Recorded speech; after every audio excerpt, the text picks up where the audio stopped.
Blog Talk Radio.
Good morning, everybody, and welcome to the Women of Golf Show. I'm your host, Ted Odorico, and right alongside, of course, is co-host LPGA professional and Legends Tour player Cindy Miller. Cindy, good morning. Oh, I think we might have lost Cindy. I'm sorry, Cindy. Good morning. Somehow we got disconnected. Good morning. How are you? I'm doing very well. I don't know what happened there, but glad you're back. Got a great show for everybody this morning. We're going to have a very special guest who was with us last week. As I mentioned on the show, as you may recall, we didn't get a chance to really get into some of the meat and potatoes, if you will, of what John Stabler does, and we're going to talk about him. Of course, he is the co-owner and co-founder of GolfPsych, and we're going to talk a little bit more about that. But, Cindy, let me just remind everybody, of course, we are live every Tuesday mornings at 9 a.m. Eastern Standard Time here on blogtalkradios.com. And the best way to find the show is go to www.blogtalkradio.com, and you go up to the search key and type Women of Golf, and that will take you to the main page of the show. And, of course, on Tuesday mornings when we are live from 9 to 10 Eastern, the current show, live show, will be at the very top. But for some reason, if you're not able to join us live, that's not a problem. Just go to blogtalkradio.com/Women of Golf. And what you can do is scroll down. There's an on-demand section, and that has all of the previously aired shows in their entirety. And you can listen to them in order if you wish, or pick and choose, whichever looks to be your favorite.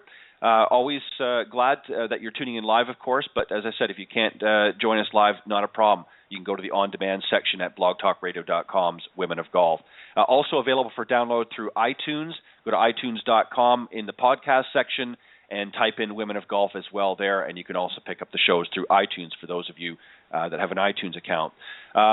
Always during the live broadcast, if you want to speak to either Cindy or I or any of the guests, we are more than happy to take your calls here at blogtalkradio.com's Women of Golf. Just call in 347-945-5855. That's 347 area code 945-5855. Or you can email any questions or comments to the program at womenofgolf@gmail.com.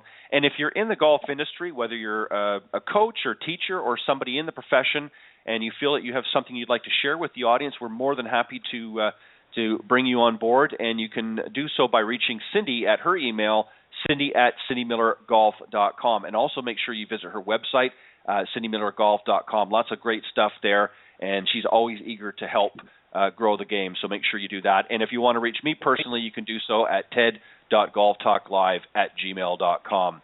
As I mentioned, we're going to have a great show today. Last week, of course, we had a couple of guests. Started with one of the Symetra Tour players, and then we had John Stabler, the co-founder and co-owner of GolfPsych, Inc., which is also known as GolfPsych. He's a co-author of The 8 Traits of Champion Golfers with his wife, Dr. Deborah Graham, plus the inventor of the Mind Meter for Golf, a biofeedback for more effective coaching on the course. So he's going to be joining us here in a few moments. But, Cindy, let's talk just very briefly. I know you had some things going on here the last month. You've been in the trenches, as you will, doing some of your camps. Tell us a little bit about that. Well, we do camps every summer, junior camps, and train kids how to learn how to hit the ball straight on purpose and have fun and enjoy the game. And we had a special guest last week. The week before, or maybe a couple weeks before, there was a Symetra Tour event in Rochester at Brookley Country Club, the Danielle Downey Classic.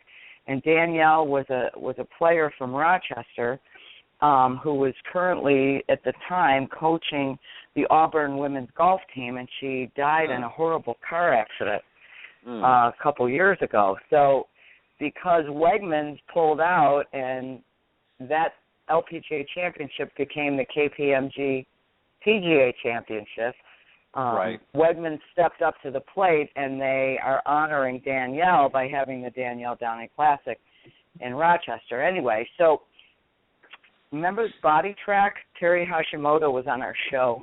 And we used the Body Track to quantify feel and center of pressure. And Alan and I went over to the tournament, and we were lucky enough to have a few of the girls try the Body Track. Right. And then we had one of them come over to Buffalo last week to work on it. And her name is Jenny Jenk. And the kids had a great time because Jenny was standing over on the side working on her game, like most tour players do, and she happened to be there for 4 hours. Wow. And was videotaping herself and working on the Body Track all by herself and just having some good quality practice time, and made note to the kids in the camp. I said, she's been here for 4 hours and she's only hit one large bucket and about 10 extra balls. Right. And you guys hit, 2 jumbos in an hour because it's rake and hit rapid fire. Right. And I think it was good for them. She was nice enough to take a picture with them and talk to them and tell them a little bit about what it's like to play the tour. And so it was a great learning opportunity for the kids. So I was very fortunate.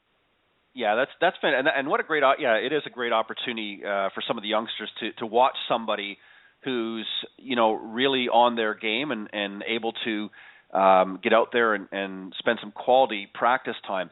A lot of people misunderstand what practice time is for. They don't really have a purpose for their practice, and they just do, as you say, just sort of rake and hit. And we talked about that last Thursday night on my other program, Golf Talk Live. We talked about that very thing, and that's something that a lot of amateurs get stuck in, doing that same sort of routine.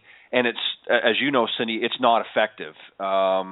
You can certainly hit a few balls as a quick warm-up, maybe if you're only got a couple of minutes before you're playing your round. But to get into a full-blown practice session, to sit and hit, 2 jumbo buckets, as you said, in an hour of just doing that sort of format, that's not going to help your game. Exactly. And I'm sure John will have some stuff to say about, that very thing of what's the smartest way to practice.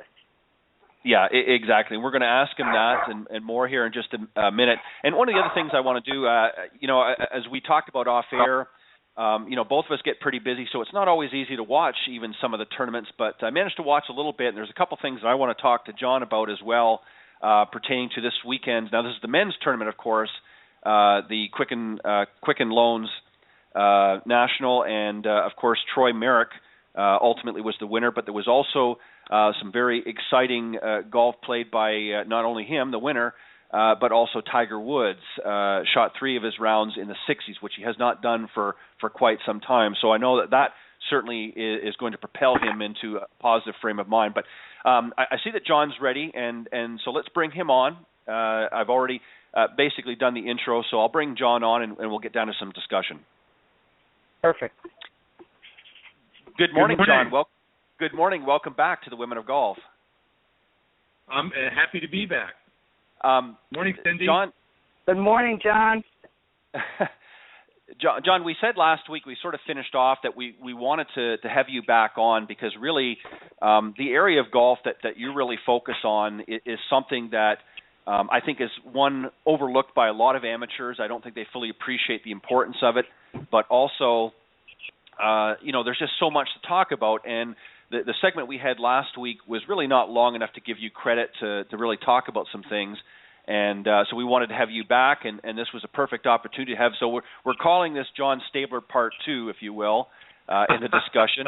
And so let's just do one thing real quick, Cindy, I think would be good, and that is to just maybe do a very quick recap of last week, and then I want for us to get in. So obviously we talked a little bit about some of the, and I hate to use this term, but negatives that quite often get pushed in instruction and making it harder for players to perform in competition.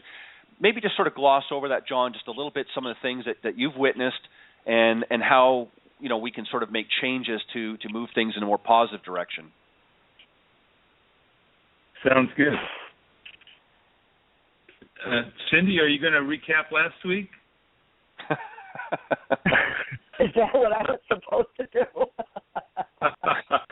Okay. Well, we talked about a number of things last week. And what I was going to say is mainly just, maybe talk a little bit about, there was some things in golf that you have expressed that maybe has made is maybe not in the best interest of some of the players out there that's happening in golf instruction that you think could be done a little bit differently. Just touch maybe a little bit about that. We're obviously not going to be able to recap the whole show, but we won't. Otherwise, I have something to say. So okay. Now you spurred me.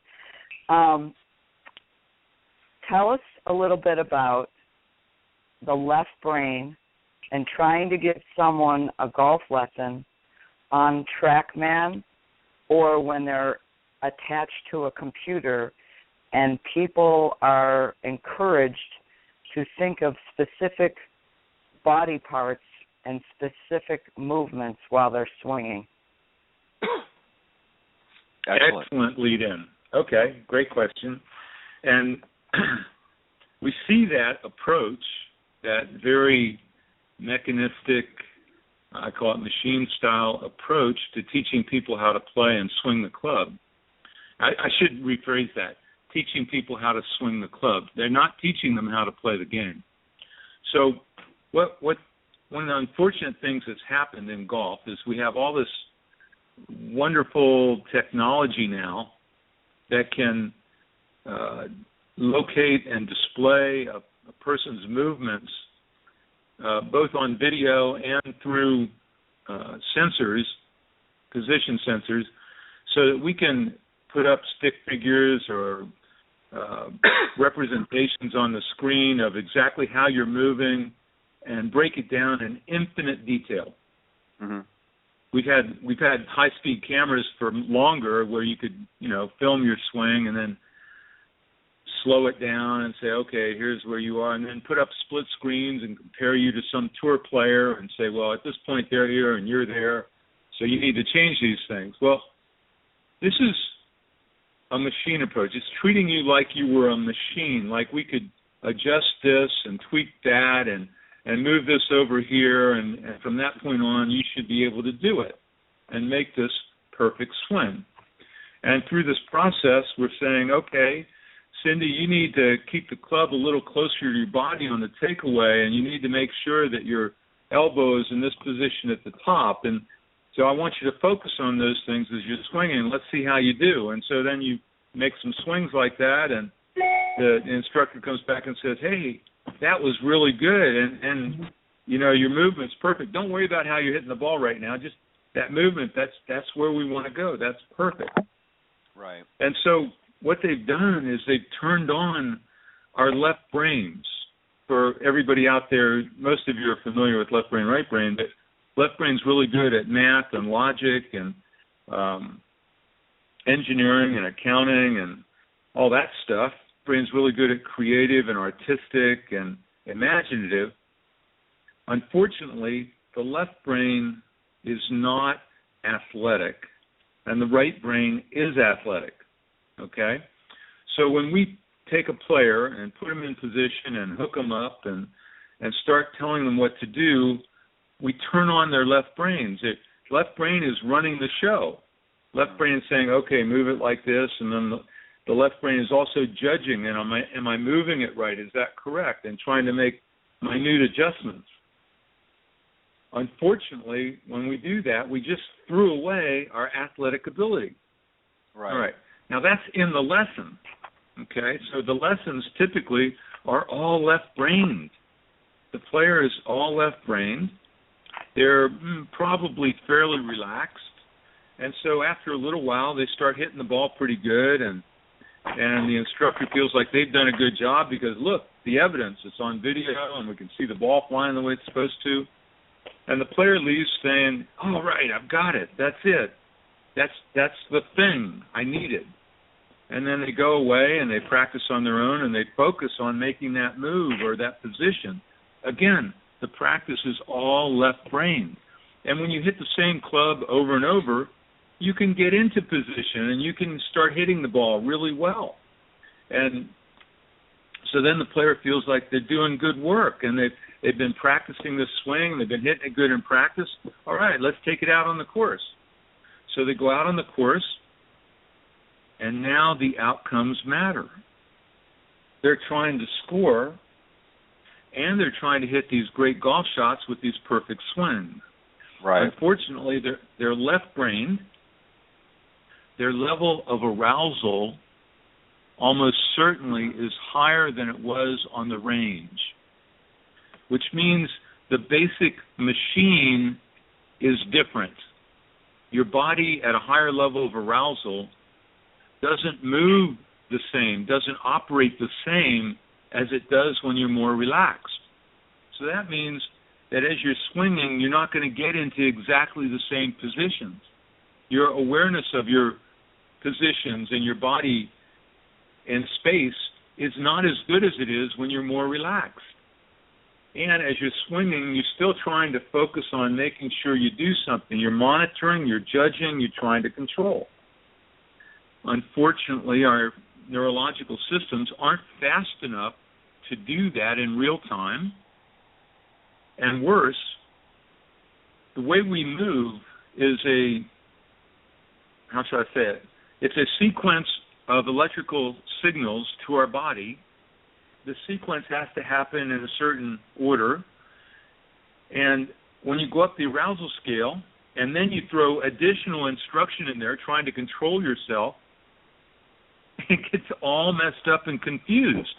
So you have a player that's hit it great on the range, has had this beautiful lesson where they think they've really figured something out.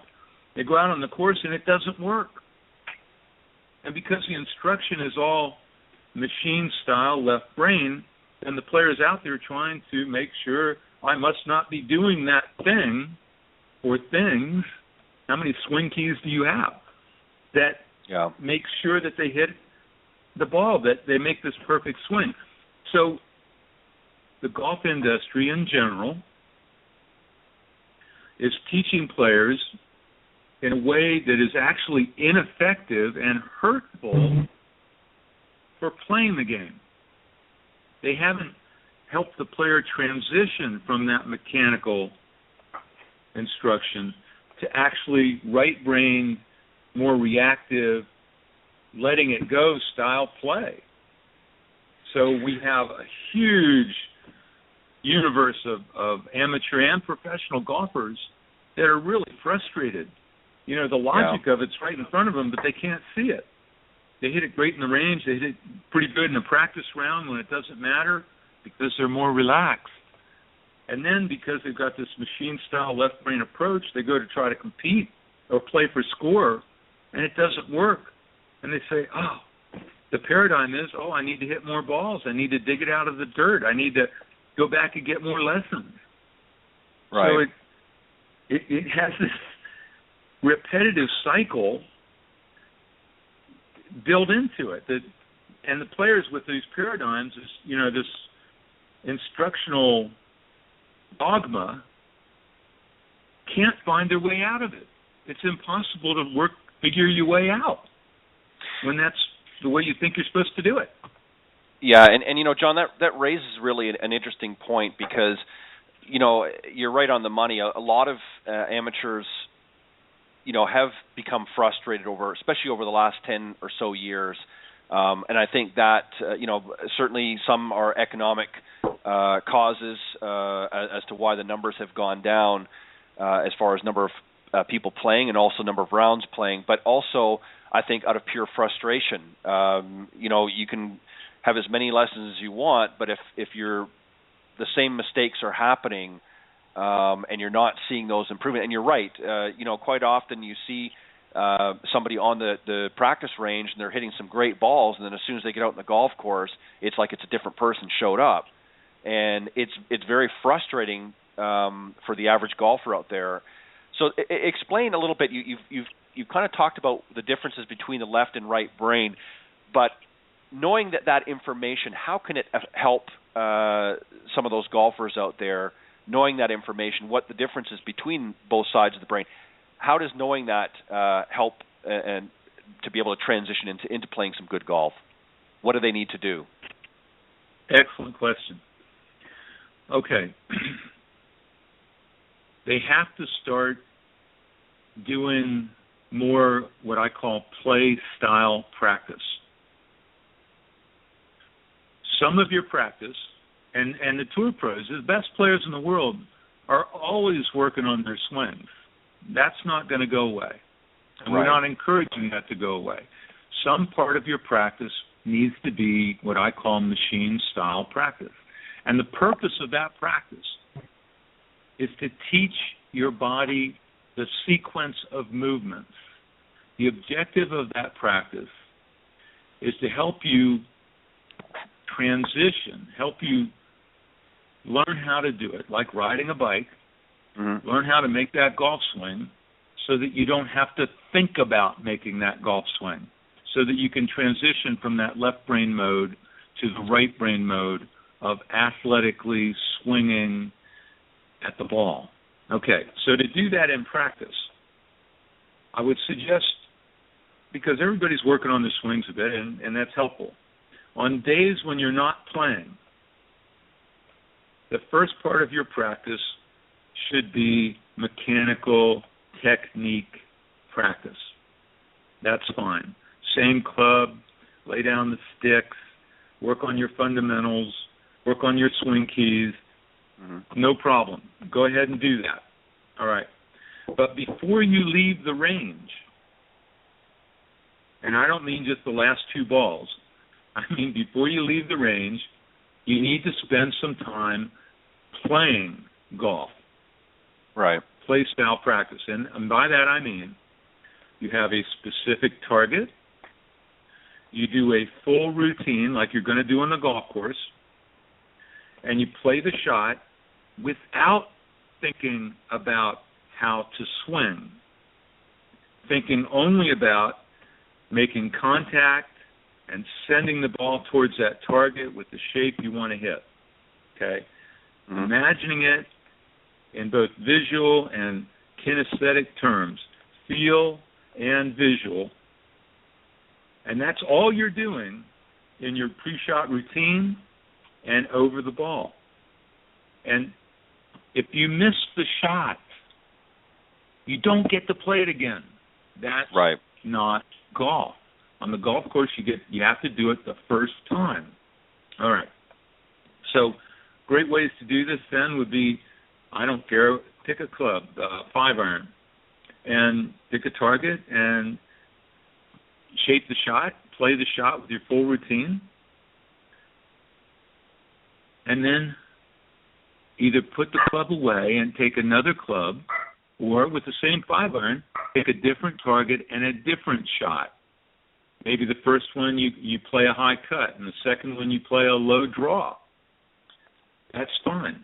Maybe the third one you play 75%, a little knockdown. Try to get it to stop someplace. The objective here is to bring your athletic self to play, to learn that you can hit the ball without thinking about how to hit it, to help you make the transition from mechanical machine style to athletic play style. So the last part of your practice, you might imagine playing the course. Imagine the course right in front of you, whether it's your home course or a course you're going to play tomorrow. Imagine the course and your game plan, how you want to play the course. And so you You look out there and you say, okay, the left side of the hole is there, the right side of the hole is there. My target would be that tree. And you're imagining all that, which is great exercise for your right brain. Right. And then you do your routine and you play that shot at driver. All right. Where would the ball have gone if you were actually on that hole? And what would the next shot be? And then you play that shot. Where did the ball go? Where would it end up on the hole if you'd actually been on that hole? What would the next shot be? And if it's a chip, chip. Okay? And go through and play 9 holes. Play 18 holes like that. You will get more out of that practice in terms of true golf-specific practice than you will hitting 5 buckets on the range. Okay? So you don't have to hit a lot of balls when you do play style practice. And so what Cindy, you have is you have – go ahead. No, please. Sorry, finish your thought. Yeah. So you're always looking for that play style, creating shots. You know, challenge somebody to a game of donkey on the range. The first player calls the shot, and they hit it. And everybody observes how close the ball got to that target. Second player has to play the same shot. Maybe it's a different club because they don't hit it as far, but they're playing to that same target. Who got closer? Whoever got closer won. The other player gets the letter. And then the player that won gets to call the next shot. And that is play style practice. Same thing with chipping or putting. You know, putting for quarters, perfect, because it puts you in the mindset. When you do play style practice on the range, keep score. You know, how many shots were acceptable? Keep score. It puts you in the same mindset as being on the course. Now you're really practicing golf. What I was going to ask, John, is this. You know, we always hear in sort of the physical side of the game, you know, some great exercises that you can do. Is this a great exercise, what you've just described, to help strengthen the mental side of golf? Absolutely, because every shot you have to bring the focus. Every shot you're exercising your mental routine. I like to call it the athletic shot process. Mental routine has too many already established, connotations. The athletic shot process. The first part of it is calculations. That's left brain. That's what left brain's good at. Making the decisions, picking the club, picking the targets. Okay. Once that's done, that's it for left brain. Right brain's got to take over. From then on, it's the player, the athlete, playing the shot. And as soon as the player focuses on their alignment, carefully aims the club, takes a practice swing thinking about their swing keys, or any of all the other possible left brain things you can do, including judging how you did your practice swing, you just threw away your athletic ability.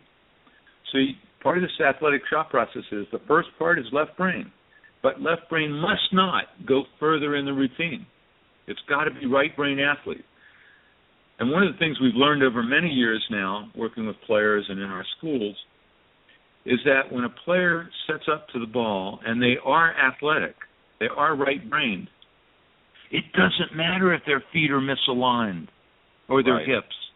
They hit the ball to the target because their focus is on the target, sending the ball over there. They're no longer machines. They're better than that. So the alignment becomes much less important.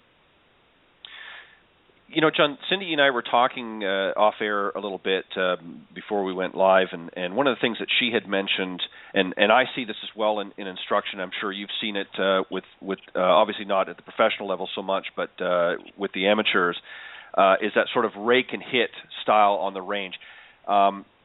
Despite all of the advancements in golf and all of the great instruction that is out there, the average amateur still seems to fall into that mindset and that trap of, just hitting ball after ball and, as we say, the rake and sort of hit. How do you sort of deprogram that individual and get them into more of what you're talking about here? Yeah, rake and hit, absolute range mode. You're right on the money with that, and you watch people practice. It's what they're doing, and they rake and they hit, and they say, "Oh, that was not so good. Okay, let's do another one. Okay, that's a little better." It's kind of like the Goldilocks approach. Right. It doesn't work. It flat doesn't work. Hit and rake. Even for left brain machine style practice, it doesn't work. Right. Because it has no relationship to golf. There's no time on the course where you hit and rake another ball and hit it again. You always do routines. So on the range, you're very aware that I'm doing left brain machine practice, working on my swing, okay. And then you need to be very aware that I'm doing play style. I'm practicing playing golf now. And so, as soon as a player hits the ball and then they look up and they don't like what they see and they reach over and grab another ball, I jump right in there. I stop them. The player, the amateur, needs to stop themselves. They need to understand very clearly. Just because they missed the first one doesn't mean they get to hit it again. That's not golf.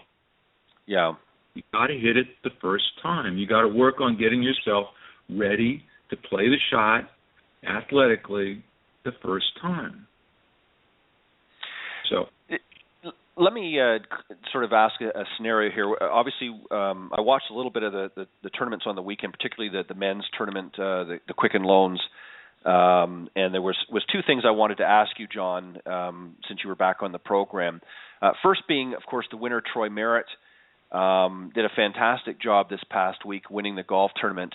But something that was interesting that a lot of people may or may not know was throughout the year, he actually struggled quite a bit. Out of his 9 attempts at making the cut, 7 of them he didn't, and 5 of them were consecutive. That obviously plays very heavy, especially at a tour level, on your psyche. How do you sort of help a player like that? And you can use this as an amateur as well. Maybe you're out there and you're struggling a lot, and you've kind of had some negative feedback, whether it be in your golf game or even in your practice sessions, and you've kind of down in the dumps. How do you turn that around? What do you suggest to that player, and what do you get them to work on, if anything, to sort of get them out of that mindset and focused on more positive thoughts? Okay. Ted, I wish there was one nice, simple little response to that. The game would be so much easier. Right. But it really isn't, because the player that's in that situation, and it's a lot of players in that situation where they've got some bad history, and that history's weighing on them, and they don't like it, and it's frustrating. And at the very beginning, we talked about the dogma in golf. Right. And how you need to have this perfect swing, you need to hit a lot of balls in practice, you need to be really disciplined, you need to do all these things to play well. So when a player like Merritt is struggling, and all he has around him is the dogma, people speaking that, he really doesn't have a way out, because that is an emphasis on left brain, and it's an emphasis on outcome. Making the cut becomes even more important than winning the tournament. I mean, gosh, if I could just make the cut. Yeah. And so now we got to bring in personality. Some people are more susceptible to a slump than others. And we can see that on our personality profiles. And after we talk with a player a little bit, it becomes really clear what the sources are, because there are going to be multiple sources. So I don't know. He's not one of our clients, okay? Right. So I can't speak exactly. But in general, players that are working on their swing and only playing left-brain golf are more susceptible. And the fix, they think, is to fix the swing. It's my swing, it's my swing, it's my swing. I can't tell you how many juniors have that argument with their parents. The parent can see, in practice they hit it great. On the course, they can't hit it at all. If the kid's going, it's my swing, and they go back and practice and they hit it better, but they still can't do it on the course, which means they're locked into that left brain paradigm. And they can't get out of it until they change it. So we have to understand the sources. Is it personality-based? Is it experience-based? Yes, most likely. And here are the things you got to do. First of all, you got to say, okay, it's more important for me to learn how to play this game athletically and to play golf than it is to focus on the score and what I need to shoot and what people are going to think about what I shoot. It's more important to learn a good mental process, a good athletic shot process. And when I'm playing, to focus on that athletic shot process and doing that to the best of my ability, and the score will be what it will be. Mm-hmm. We've got to change the paradigms. We've got to bust the current paradigms for that player. We've got to help him focus on playing the game. Yeah, and score will follow. As long as you're focused on score and as long as you're focused on the swing, you're only going to be lucky if you figure your way out. And what happens, what I'm going to speculate here. Sure. Merritt said, he came up with 2 little tweaks with his swing, with his physical game. And those 2 little tweaks, suddenly he was hitting the ball nicely. And because he was hitting the ball nicely, that past history could change. He's done something different. So he's new again. The past history is not so burdensome, not so pressuring. Okay. So he's got these little tweaks, and it's going good, and his confidence goes up, and what does he do? He relaxes. And now all that training and all that, obviously he's got talent. He's got to that level. Sure. It can play. And here's the good part of what he did. He went really low on Saturday. Now, typically, when a player shoots better than they normally do, at amateur or professional level, when they go much lower than they typically do, that night, the people around them are talking about winning the tournament. Yeah. They're thinking about the round they just played, and they think, gosh, that was a great round, but you know what? I missed that short putt on number 4. If my ball doesn't hit the pin on 13 and bounce away, I'm really close there. They're going to find 3 or 4 or 5 shots they could have done better. Mm-hmm. And so now they start projecting forward and thinking about what could be and how good it could be and how simple it was and easy it was today. And they go up the arousal scale and they get excited and their expectations go up. And first thing tomorrow they start playing. Maybe they warm up really good again. And then they start playing, but now they're at a higher level of arousal because they're excited. Right. And as they're going on, their focus has really gone to score and outcome and what other people are doing and their chances of winning. And so now what do we have? We have a player who is very outcome-oriented, very left-brained, too high on the arousal scale, so their physical abilities are not as good as they were yesterday, and they get behind it. They're going, yesterday by the 4th hole, I was already 2 under. Uh-huh. Today I'm 3 over. Oh, man, what's wrong? Yeah. And then panic can kick in, whatever. And so we Dr. Graham and I have come up with this fun little rule that we've coined for the situation. We call it the rule of 10. Whenever we see a player go really, really low for them, almost invariably the next day they play 10 shots higher or more. And they're going, I can't understand it. What happened? Yesterday I shot 61. Today, 74. Yeah. Same person. No, it's not the same person. Okay. So back to Merritt. What happened, he shot a really good round Saturday, and for whatever reason, he didn't let it change him. He didn't let it get him all pumped up and excited and all that stuff. The next day, he just went out and did more of the same. When we see players stringing good rounds, multiple good rounds, then we can say they're in the right place mentally. Okay. Will he be able to do it next week? Don't know. Right. In our experience, it's unlikely, okay, that unless he actually knows what he's doing mentally, then he may have a short period of really good play, but most likely it's going to slide away. Because after all, what was going on for all those previous tournaments and his previous golf history? Apparently mental wasn't that good because he was missing cuts. And he has the talent, that's obvious now. Sure. It was obvious before, but he was doing things that were getting in the way. That's the beauty of the mental side. You can control what you're doing mentally. You can adjust what you're doing mentally in play, on the course, and enable yourself to recover and to respond and to come back and to play your best and to get the most out of your abilities. Not that you're going to be perfect every day. Right. But you're going to get the most out of your game, whatever your game is that day. And if it has to be short game, getting up and down a lot, you can do it. And if you're hitting your driver great, but your irons are off, well, you can adjust for that. But as soon as you try to fix your swing, you're stepping right into that trap, that left brain, throw away your athletic abilities and go up the arousal scale trap, which leads to meltdowns more often than not. So.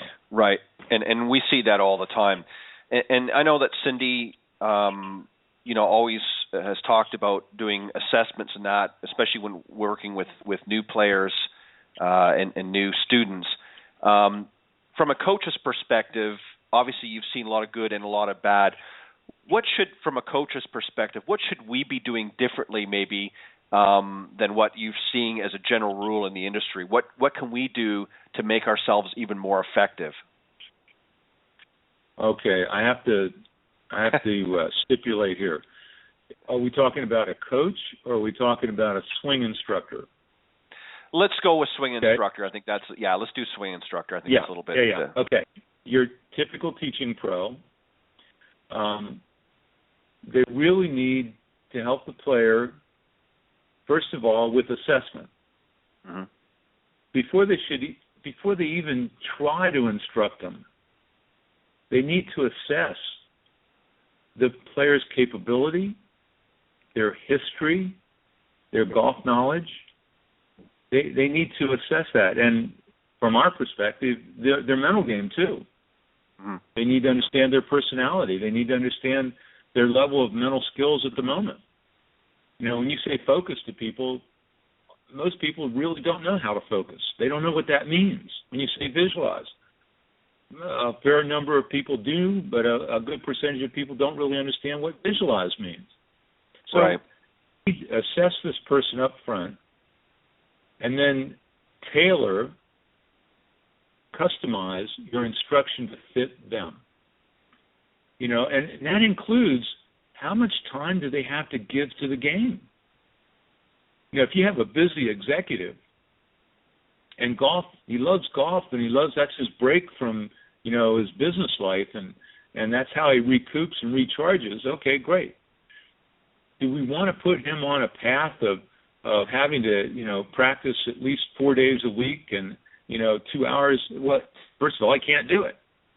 Right. So for that player, you really shouldn't be recommending big swing changes. You should be talking about little stuff and the mental side, because the mental side, you can practice off course.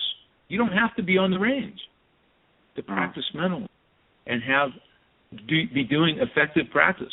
So that executive, when he gets a break, when he goes to lunch, when he gets a little quiet time, he could literally practice his game mentally. And it will be beneficial. It will be helpful. All right. So if you've got a junior, and the history is, this is classic, when they were 11, 12, they were dominant. They were beating everybody up, and they were playing really good. Now they're 14 and 15, and they're struggling, and, in practice they shoot the good number, and on the course in competition they shoot 10, 12, 15 shots higher. The parents scratching their head, the kid doesn't know what to do. They have time to practice because they're focused on it. They want to go to college, your typical competitive junior. And so now you can suggest more practice time. But here the mental game is even more important because it's the mental game that's going to enable them to take those skills on the course. So the teaching pro really needs to get some instruction on the mental side going as well. They need to understand what works and what doesn't.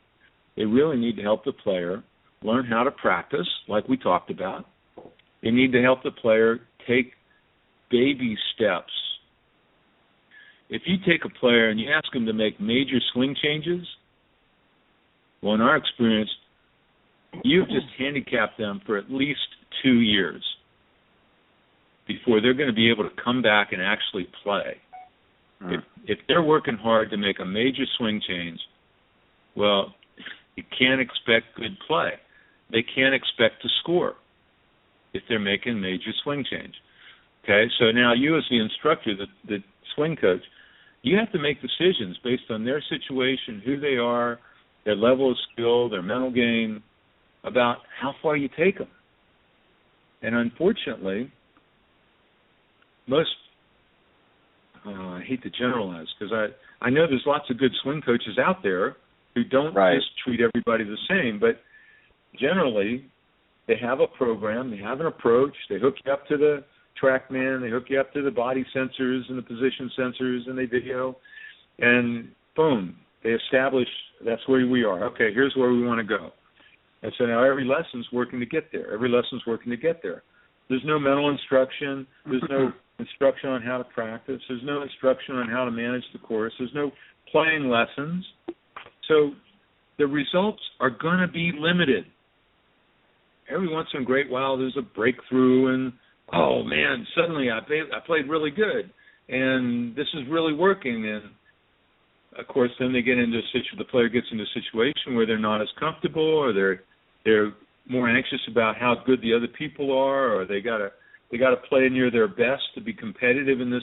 So because they don't have the mental game, they go up the arousal scale, and now the physical game doesn't work. Right. So for instructors, they need to have some mental component. We've trained over 200 teaching pros now in our GolfPsych system. Mm-hmm. And at a conference I brought everybody in years ago. It was a lot of fun. We had a lot of people. Cindy, I'm sorry, this is way before we got involved with you, but we talked to them and we wanted to know, well, how was it going in your instruction? And we did a survey of all the teachers, and one of the things that came back was, I use GolfPsych in every lesson now. Every lesson, I'm using GolfPsych teachings. Every lesson. Now think about the teaching pro that doesn't have that background. What do they have? Well, they have the paradigms, they have the dogma, they have this wonderful technology. But if the GolfPsych instructor is using it in every lesson, then yes, they're also doing the mechanical stuff. Well, then those other instructors just aren't capable. They're just not doing anything close to what they could be doing for their students. So it's you touched on something a little while ago, Ted. You said, the game's not growing. Right. People are frustrated. The golf industry, the big players, right? PGA of America, USGA, that's what I call the stakeholders. They don't want to see the game shrinking. Right. The courses, the clubs, they don't want to see the game shrinking because it just makes everything more expensive and it makes it harder to make a profit, make a living at it. And what have they come up with? Well, they've realized that if you start golf at a young age, you're more likely to play the rest of your life. Okay. Well, that payoff is 10, 20 years in the future. Yeah. It's not going to solve things today. Here's what we know. And if you think about it, whoever's listening, why do we do the things we do? For hobbies, for vacation. We do them because we have fun. We have fun because we have some success at doing them. All right. So here we have the golf industry dogma and the paradigms that literally make the game harder. It's already hard enough, and they make it harder. So what happens to the new player? They go out, they try, they struggle, they play poorly, they're embarrassed. Why on earth would they keep doing that? Yeah, that's why isn't true. the game well, that's why it's not growing, because the way we're instructing isn't working. It's not helping them play. Why on earth would you insist on a beginner hitting the ball off the ground? Why not let them tee it up everywhere? They're beginners. They're learning. We want them to have success. Why not have some trampoline effect in that driver and let them hit it a little bit further? Why not? Why not have a more energetic ball? Why not? Why not let the industry do things to make the game easier? Okay? And on the instruction side, come on, industry, let's learn how to instruct better, because if we do, everything's better and more people play and everybody makes money. Yeah. And make sure they're having fun. Gosh, scramble format. Right. Should be doing that a lot more instead of individual play all the time. It's well more said. fun.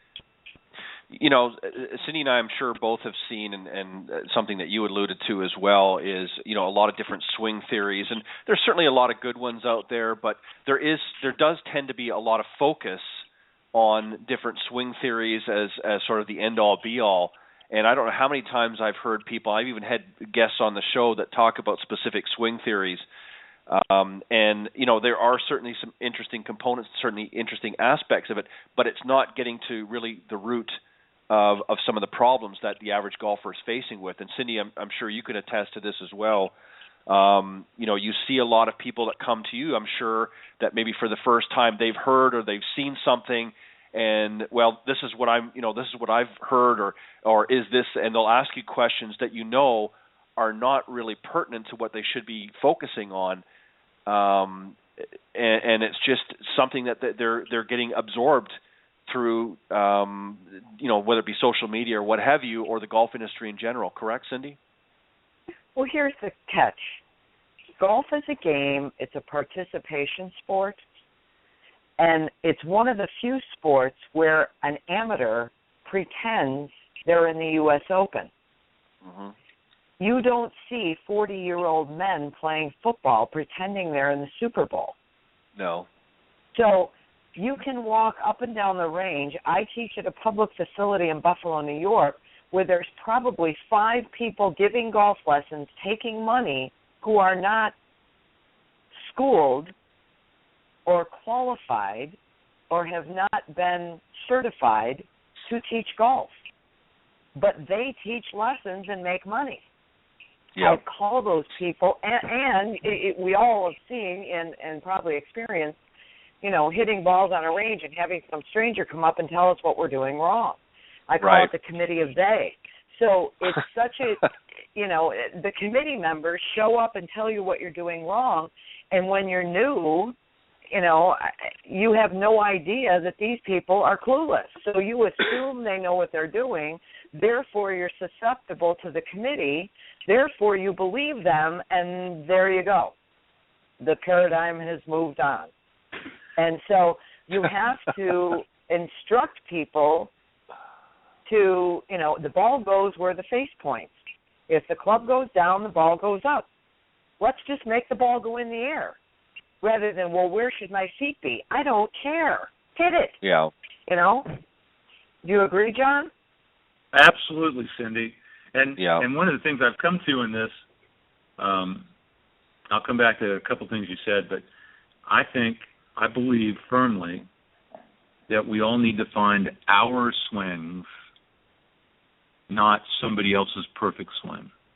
Right. And if you look at history, if you look at golf history, Arnold Palmer's swing and Jack Nicklaus' swing and Jim Furyk's swing and Lee Trevino's swing and Raymond Floyd's swing. I'm sorry, I'm naming all men. Right. But they were all different. Yeah.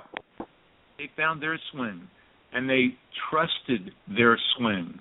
They lived with their swing. And you know what? It freed them up.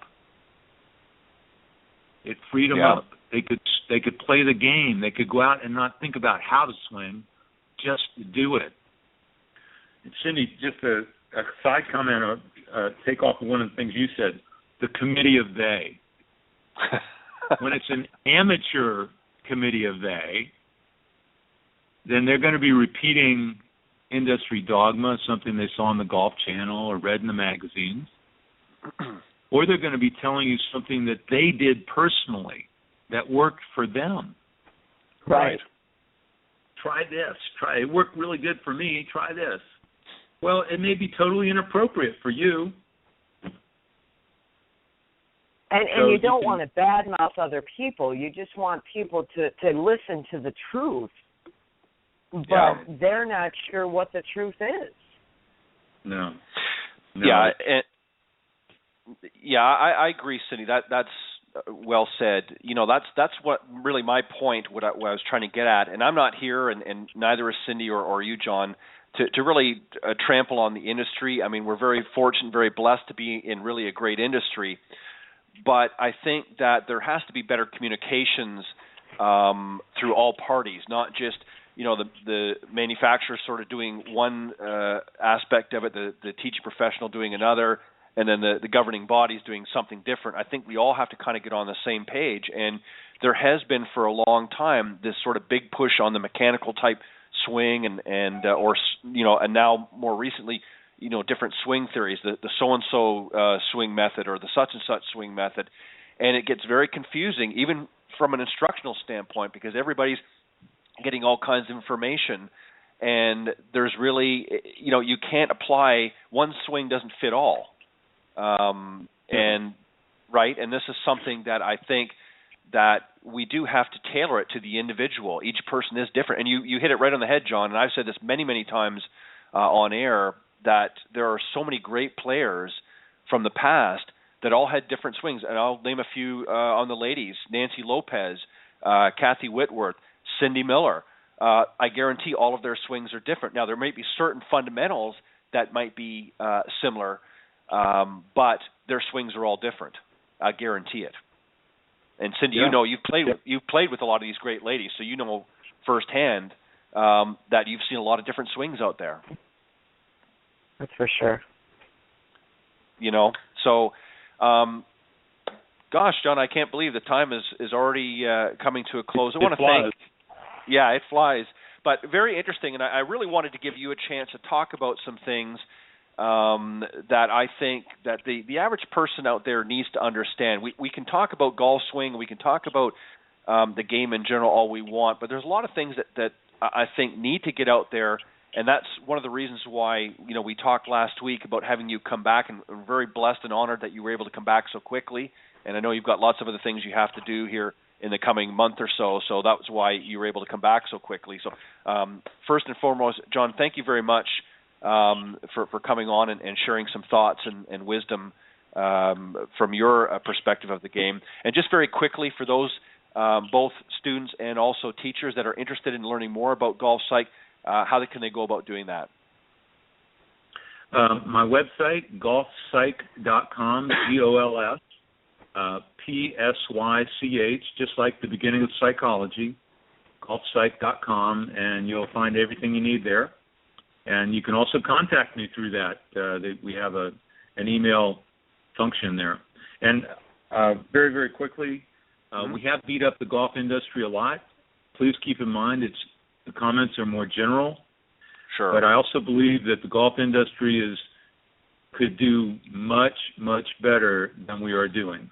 It's a great Right. game, and we need to grow it, and we need to help people better than we're doing. Yeah. And, you know, one last thing, John, that you had said, and I think that this is something that has been missing for a little while, and it's starting to come back, slow but sure. But I think we need to allow people to have fun out in the golf course. For a long time now, a lot of people haven't had fun, and that's something that we need to get back, and that's why I think the industry needs to come together. John Stabler, thank you very much for joining us on the Women of Golf show. Cindy and I both appreciate it very much, and we'd love to have you back again in the future as well and talk about not next week. We've got some other guests coming on next week, but that's fine. But thank you very much, John, for sharing your thoughts and insight into the game here on the Women of Golf. My pleasure. Thank you, Cindy. Thank you, Ted. Thanks, All right, John. All right, take care. Okay, again, that was our special guest, co-founder and co-owner of GolfPsych, John Stabler. Cindy, great guest. Lots of interesting discussion today. Absolutely. Yeah, I always like to feel that when I come away from these programs that I learn a little bit, and he's given me certainly lots of food for thought. But we got to wrap it up. On behalf of Cindy Miller and I, we'd like to thank you once again to our special guest, John Stabler from GolfPsych. And also thank all of the listeners from around the world for tuning in to the broadcast each and every week. Don't forget to go to blogtalkradio.com, type in Women of Golf next Tuesday at 9 a.m. Eastern, and we'll be happy to have you join us there. On behalf of Cindy Miller and I, thank you very much. God bless everybody, and have a great week. Cindy, thank you, and I will talk to you next week. Thanks, Ted. Have a great one. Bye-bye. You too. Bye-bye.